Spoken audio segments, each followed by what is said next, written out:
The original Nikon Z50, released in 2019, was Nikon's first APS-C mirrorless camera in the Z series lineup. While it was compact and offered solid performance, it was also viewed as somewhat conservative in its feature set.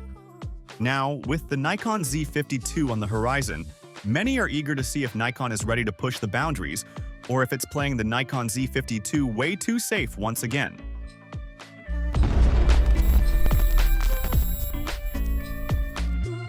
From what we know so far, the Nikon Z50 II won't be a radical departure from its predecessor in terms of core hardware.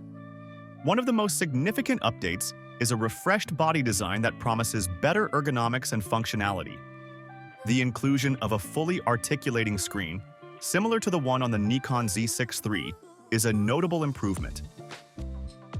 This will certainly appeal to vloggers and content creators, offering more flexibility when framing shots from different angles. A switch to a USB-C port is another welcome upgrade, aligning the Nikon Z50 II with modern connectivity standards and making it easier to charge or transfer data. However, beyond these external tweaks, it seems like Nikon is sticking to the formula that worked for the original Z50, at least for now.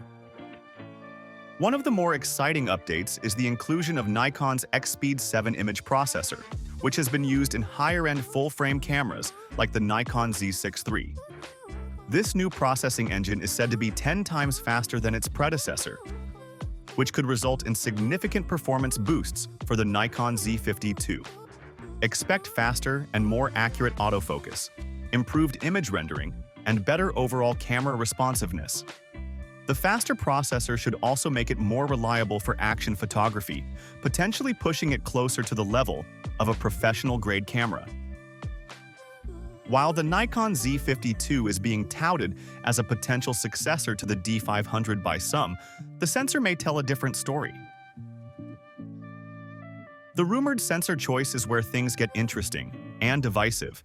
If the reports are correct, the Z50 II will retain the 20.9mm DX format CMOS sensor found in the original Z50. This move might frustrate some users, especially when competitors like Fujifilm are packing 40mm sensors into APS-C cameras such as the X100 VI.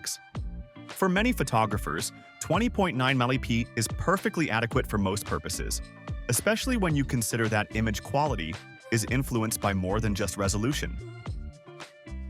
However, with other brands offering higher resolution in similarly priced models, Nikon may risk being seen as conservative, particularly among users looking for something more competitive in the APS-C market. On the flip side, the X-Speed 7 processor could compensate for the resolution by delivering better noise control and sharper images, even in low light. So, while the sensor might not be breaking any records, Nikon's overall image quality could still be a win.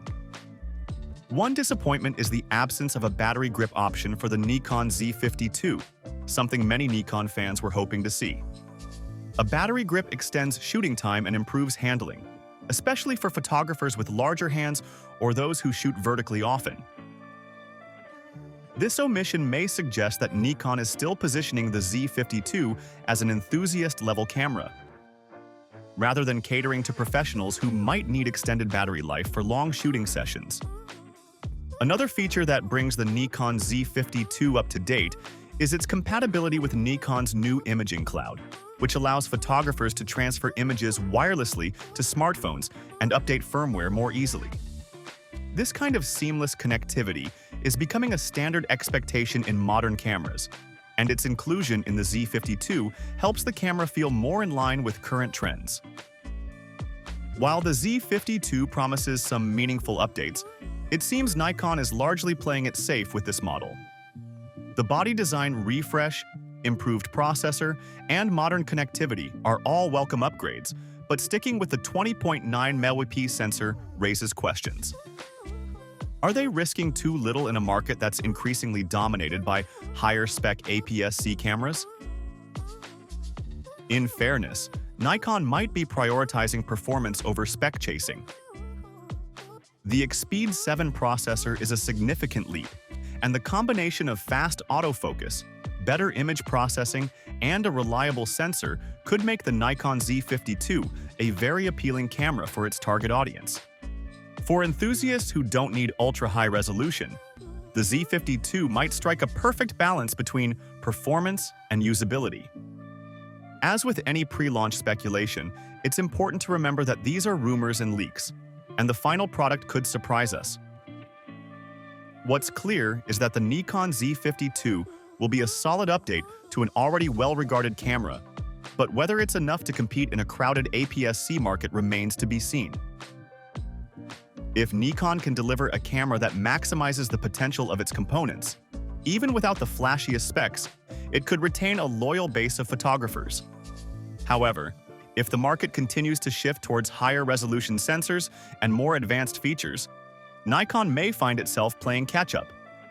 Nikon Z50 II is shaping up to be a controversial release, and we won't have to wait much longer to find out how it performs. Late 2024 or early 2025 is when we can expect the official announcement, and only time will tell whether Nikon's strategy will pay off. Thanks for watching.